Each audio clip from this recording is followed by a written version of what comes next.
আজ চুপ করে আছে যত সব বেঈমান, মুসলমানের জন্যে তবে কি নেই মানবাধিকার? মুসলমানের জন্যে তবে কি। তো দেখেন, এই যে খুদের ভাতের সঙ্গে আমি এই যে 2 পদের ভর্তা করেছি। তো এই যে কাঁঠালের বিচি, এটা ভর্তা করবো, সিদ্ধ করেছি। আর এই যে হচ্ছে রুই মাছের লেজ, 2টা লেজ। তো সবাই তো ইলিশ মাছের লেজের ভর্তা খেয়েছেন, রুই মাছের লেজ ভর্তা খেয়েছেন কিনা আমি জানি না। তো আমি আজকে করব, আপনারাও অবশ্যই যদি খেতে চান মানে খেয়ে দেখতে পারেন, টেস্ট করে টেস্ট হয়েছে কিনা।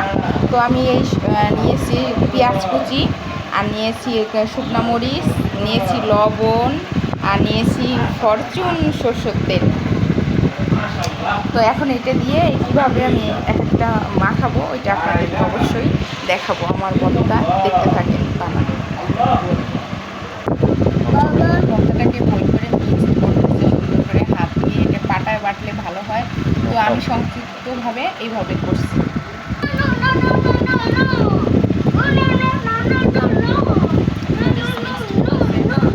আপনাদের ভাইয়া আবার সুন্দর করে সব কিছু অনেক সুন্দর করে চটকিয়ে মিক্সড করতে পারে। তো হাতের ভর্তা মানে সুন্দর করে মিক্সড করে, এই কারণে ভর্তাটা খেতে বেশি মজা হয়।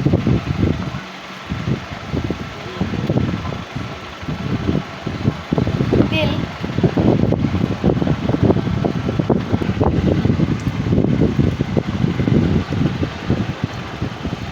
এখন তেল দেওয়া হচ্ছে।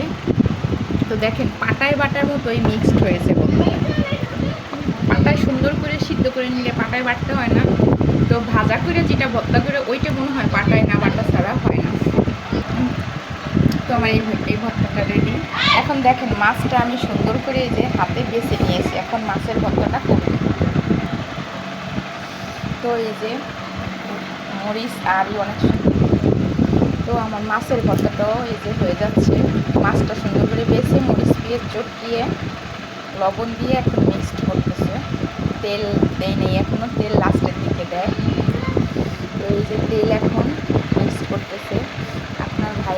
আপনাদের ভাইয়া আবার এইভাবে করেই ভর্তাটা মাখায়, এজন্য ভর্তাটা অনেক টেস্ট হয়। কারণ ভর্তাটা যত বেশি চটকানো, মানে কী বলে ওইটাকে, আমরা চটকানো বলি, তত বেশি টেস্ট হয়। তো এই যে আমার মাছের ভর্তাও রেডি। তো এই যে আমার 2 পদের ভর্তা রেডি। এটা হয়েছে লেজের ভর্তা, আর এটা হয়েছে কাঁঠালে বিচি ভর্তা। তো এখন দেখেন এই ভর্তাটা কি দিয়ে খাবো।